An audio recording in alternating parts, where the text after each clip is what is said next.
Magandang oras ulit sa inyo. May isi-share na naman ako tungkol sa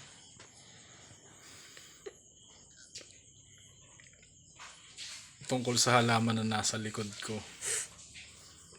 Ito pwedeng trivia at syempre pwede ring life hack kasi ayun, sasabihin ko yung nalaman ko na maganda tungkol sa halaman naman tayo. Kung nung nakaraan napunta tayo sa mga hayop, ito ngayon sa halaman naman, tungkol sa isang magandang klase ng halaman na isa sa mga indoor plants. Ito yung ayan, kung nakikita nyo yung nasa likod ko, ito yung snake plant o pwede ding sword plant. Ayan, tapos yung sinearch ko kasi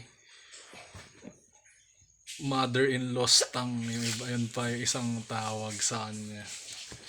Pero ang ano kasi nito, ang kagandahan ng halaman na to, tingnan mo sa likod nila, may halaman, pinaniniwalaan siyang dami. Pinaniniwalaan siyang nagdadala ng swerte. Nagdadala ng swerte tsaka protection sa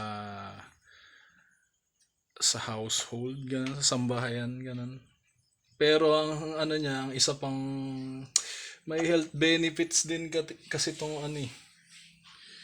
Ayun, isa pa, yun din talaga yung nagustuhan ko dito sa snake plant.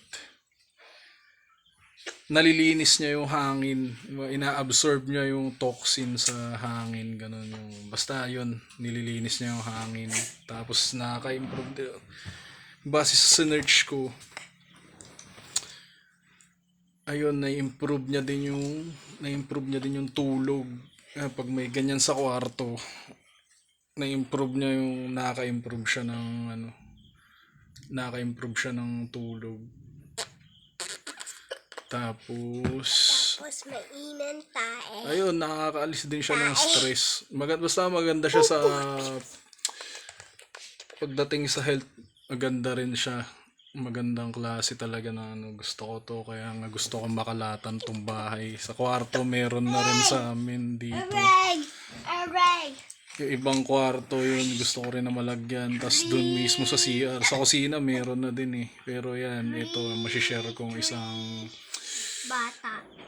bagong life hack na naman na pwede nyo ding subukan kung trip nyo.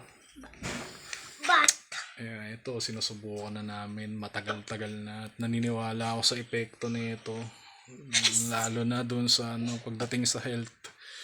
So yun, God bless lalo sa inyo. Subukan nyo ding apply kung trip nyo para mapakinabangan nyo din. Good night.